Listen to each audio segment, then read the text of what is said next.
Hey, what's going on, everybody? This your boy Kareem, the T-shirt professor, coming at you today with a little short video.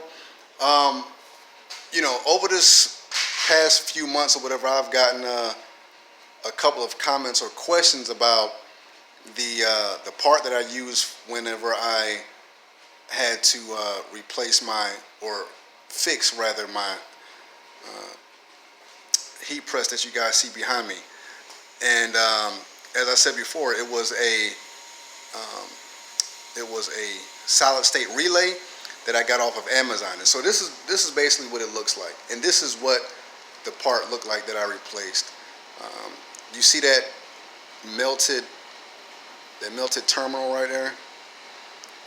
That's what happened, I believe, as a result of, like I said before, plugging, not having a dedicated line for my heat press machine. You notice I got it. Well, I actually unplugged it now because I got everything exposed. But that's where it would normally be plugged in. And this, this is the new, obviously the new piece. Let me see, right there. All right, so that's obviously the new piece. As you can see, is only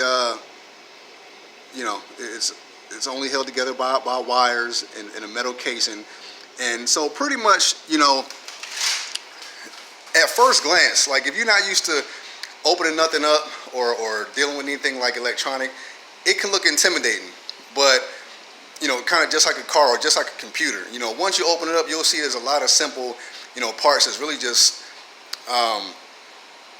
connected by wire and metal and stuff like that. Once you get past how it look all intricate and stuff like that, once you get past that and that initial intimidation, you'll be good to go. And so, like I said, I did this out of necessity because I did not want to try to purchase a whole new heat press machine at the time. And but yeah, so anyway, it's called the solid state relay. It's it says SSR, meaning solid state relay. Dash 25AA. So that's exactly this is the exact thing that came out of my machine. I went ahead and ordered a new one just like this, which is very easy to do on Amazon, Amazon.com. I have Amazon Prime, so I ordered it one day, then it came like pretty much like the next day or early the second day. But and so obviously, it was for whatever reason, it was just this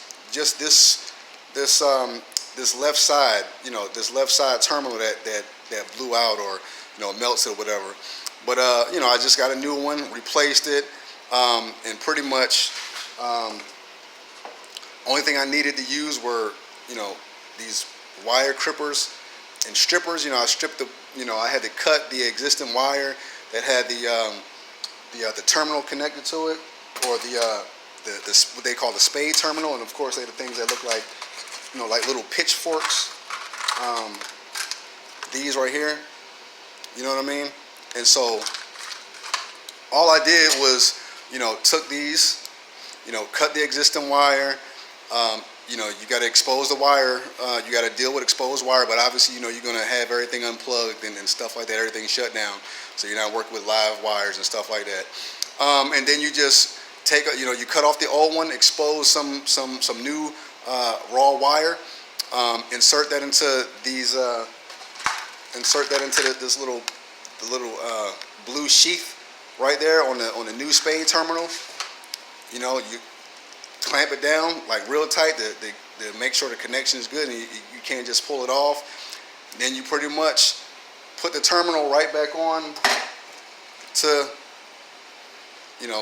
onto the new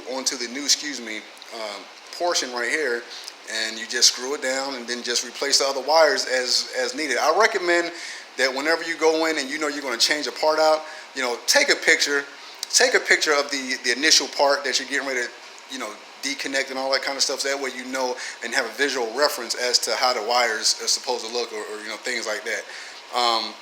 It'll make it much easier for you. You know what I mean? But anyway, so that's all it was. And so my t-shirt heat press is doing good. It does what it needs to do. And like I said, I have the